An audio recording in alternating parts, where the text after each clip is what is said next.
Turkey-Syria earthquake death toll passes 33,000 as rescue hopes dwindle. Unrest in southern Turkey has disrupted rescue efforts in some places following Monday's deadly earthquake, 3 rescue groups have said. The death toll in Turkey and Syria from the quake has surpassed 33,000, and hope of finding many more survivors is fading despite some miraculous rescues. German rescuers and the Austrian army paused search operations on Saturday, citing clashes between unnamed groups. Security is expected to worsen as food supplies dwindle, one rescuer said. Turkey's president said he would use emergency powers to punish anyone breaking the law. An Austrian army spokesperson said early on Saturday that clashes between unidentified groups in the Hatay province had left dozens of personnel from the Austrian Forces Disaster Relief Unit seeking shelter in a base camp with other international organizations. There is increasing aggression between factions in Turkey, Lieutenant Colonel Pierre Kugelwi said in a statement. The chances of saving a life bears no reasonable relation to the safety risk.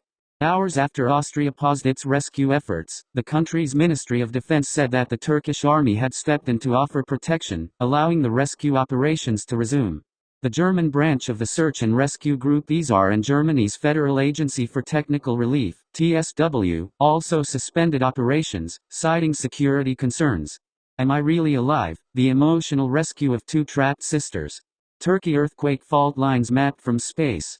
There are more and more reports of clashes between different factions. Shots have also been fired, said ESAR spokesperson Stefan Heine. Stephen Bayer, operations manager of ESAR, said he expected security to worsen as food, water, and hope become more scarce. We are watching the security situation very closely as it develops, he said. German rescue teams said they would resume work as soon as Turkish authorities deem the situation safe, Reuters news agency reported. The vice president of Turkey, Fuat Oktay, announced on Saturday the death toll in Turkey has risen to 24,617.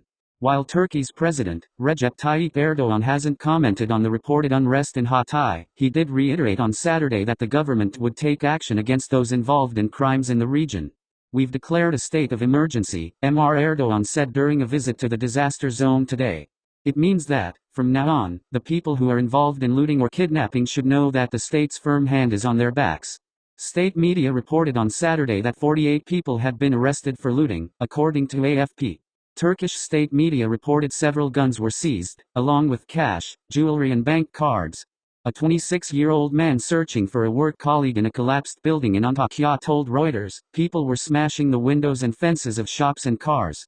Turkish police have also reportedly detained 12 people over collapsed buildings in the provinces of Gaziantep and Şanlıurfa. They included contractors, according to the DHA news agency. There are also expected to be more arrests after Mr. Oktay told reporters late Saturday that prosecutors issued 113 arrest warrants over the buildings. At least 6,000 buildings collapsed in Turkey, raising questions about if the large-scale tragedy could have been avoided and whether President Recep Tayyip Erdogan's government could have done more to save lives. With elections looming, the president's future is on the line after spending 20 years in power and his pleas for national unity going unheeded. Mr. Erdogan has admitted shortcomings in the response, but he appeared to blame fate on a visit to one disaster zone. Such things have always happened. It's part of destiny's plan. Miraculous rescues after 100 hours under rubble. Among those rescued on Saturday were a family of 5 pulled from the rubble in Turkey's Gaziantep province. AP news agency reported the parents, 2 daughters and son, were brought to safety after 5 days under their collapsed home, to cries of "God is great." The same outlet reported that a 7-year-old girl was pulled from the debris in the province of Hatay after almost 132 hours under the rubble. The BBC has also published footage of the remarkable rescue of 2 sisters in Antakya, southern Turkey. From Wednesday, the quake was described as the worst event in 100 years in this region by the United Nations aid chief, who was in the Turkish province of Kahramanmaraş on Saturday. I think it's the worst natural disaster that I've ever seen, and it's also the most extraordinary international response, Martin Griffiths told the BBC's Lice to say in Turkey. We have more than 100 countries who have sent people here, so there's been incredible response, but there's a need for it, he added. Mr. Griffiths has called for regional politics to be put aside in the face of the disaster, and there are some signs that this is happening. The border crossing between long-feuding Armenia and Turkey reopened on Saturday for the first time in 35 years to allow aid through. And there are reports that the Syrian government has agreed to let UN aid into areas controlled by opposition groups, with whom they have been engaged in a bitter civil war since 2011. The death toll in Syria from the earthquake now stands at more than 3,500, according to AFP, but new figures have not been published since Friday. There has been criticism that the international effort to send aid to Syria has not been fast enough. Ismail al-Abdullah of the Syrian Civil Defense Force, or White Helmets, which operates in rebel-held areas, told the BBC's Quentin Somerville that the organization had stopped searching for survivors. The international community has blood on its hands, he said. We needed rescue equipment that never came.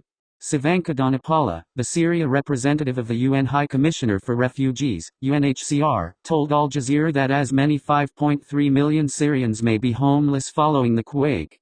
That is a huge number and comes to a population already suffering mass displacement, he said.